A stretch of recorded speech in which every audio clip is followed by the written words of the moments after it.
Hello everyone, my name is Terry Winstead and I'm with Northwest Pianos. Today I'd like to talk to you about the upright piano and the grand piano. And these are acoustic pianos, not electric, we're talking about. So first we'll talk about the acoustic piano and the upright.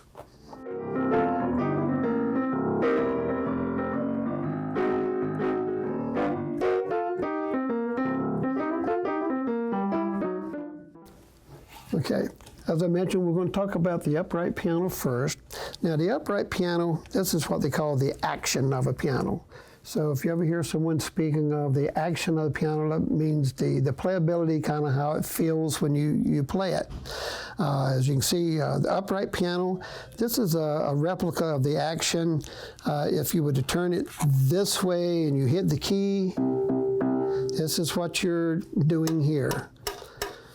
You're having to press the key, come through all of these different devices here to get this hammer, that this would be the string to make that sound. So there's a lot going on in a piano. There are a lot of processes to building the piano and a lot of the parts to building the piano. A couple of the main differences between the upright and the grand would be the action. This would be your upright action here. This is your grand piano action. Now, as you can see, the upright piano has a little bit shorter key. You have a bridle strap to pull the hammer back for your repetitions and everything. The grand piano, you're fighting gravity to raise that hammer up. So you're going to get more resistance, so it's a little bit harder, a little bit heavier to play the action on the grand piano because of the longer key. You're fighting gravity to raise the hammer up. But at the same token, this action will give you faster speed, more control and expression in your playing because of the longer keystroke. So maybe for a beginner, you won't really need the grand piano action. It might be a little bit too heavy for little fingers, very young children. May be a little bit too hard for them at first to start on the grand piano. Most customers will choose the upright piano because it still has the long key wood that's going to be heavier than, say, like a digital piano, which is a very short key in it, very light, very little control and expression in the digital piano as compared to the upright and the grand.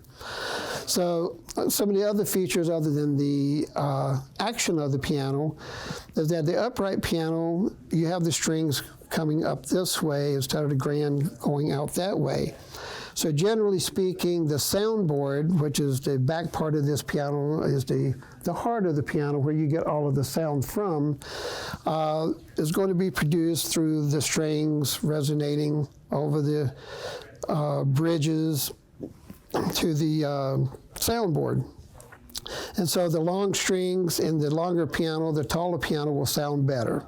So as an example, your very short piano, like your spinet pianos, which I don't have one here, but there'll be a very short piano, maybe about this tall, so they will have a very small soundboard.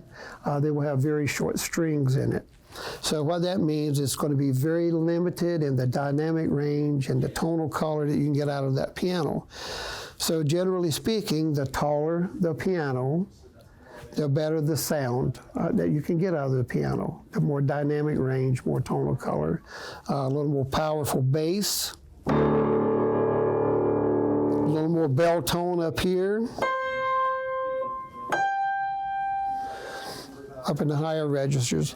And that gives you a good quality tone, so when you play pretty much any kind of music, whether it be classical, jazz, pop, a good piano should be able to play pretty much any genre of music without any trouble.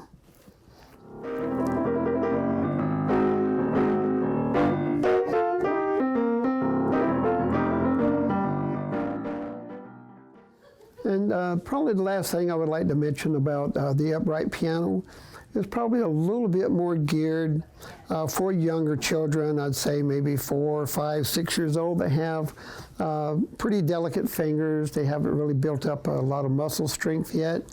The upright piano would probably be the best way to go. I know a lot of people say, yeah, but the grand sounds better.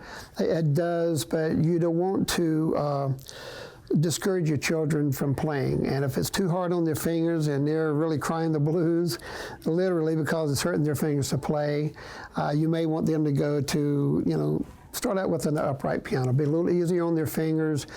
They'll be able to control, master it, feel like they're in control of that piano. And then as their fingers get stronger, get better, then maybe consider in a few years, or the teacher will let you know. Usually if they think you've outgrown the upright, they'll let you know to go to the next action that the grands have.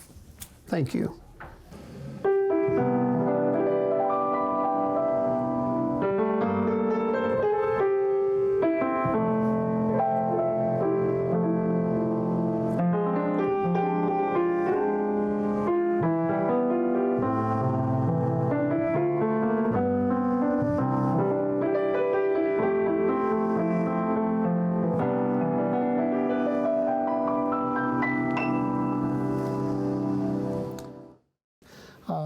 Continuation with the grand pianos. As I mentioned earlier, the grand piano, the longer it is, the fuller, richer, and the more powerful bass. As an example, I'm on the Petrov Classic here. It's a 5'6", and the bass is going to be rich and full, although it's a smaller piano because of its design, the way it's built. Not all pianos at this size will not have maybe this kind of a rich bass. Will be a little brighter, a little thinner, a little tinnier sound because it's a smaller piano. But the Petrov build powerful sounding pianos, size per size, they pack a lot of punch. But let's say if you go to a 9-foot concert model, the bass is going to be thunderous, just very bell tone. You'll just have a very broad dynamic range. So the advantages of having the grand will be that as no matter how you progress, you will continually grow into the piano. Having the upright piano, you have a tendency to grow out of it because every piano will have its limitations. So just like this 5'6" here has its limitations compared to a 7-foot, and the 7-foot will have its limitations compared to a 9-foot. And that's just kind of how pianos work. The uprights, as we mentioned earlier, the taller they are, the richer, fuller, more dynamic range they'll have. Same thing with the grand piano. If you get the longer piano, it's going to be richer, fuller, more powerful. So you have to go in and try pianos in any store, and not necessarily try a specific brand. Be open to trying different brands, and you may be surprised you find that your dream piano is not as expensive as you maybe planned on spending. All pianos are going to have their own tone. They're going to have their own touch. So it's very important that you try every piano and you try their action, as we mentioned earlier, and see how they feel, how they respond to your touch. That's the right piano for you, I feel. It don't have to be a particular brand. Just as long as you love the tone, it's appealing to you, not too bright, not too mellow, not too muted, but your overall tone is appealing to you, and you feel like you can control that piano. That's probably a piano you should consider looking into purchasing. Thank you for your time.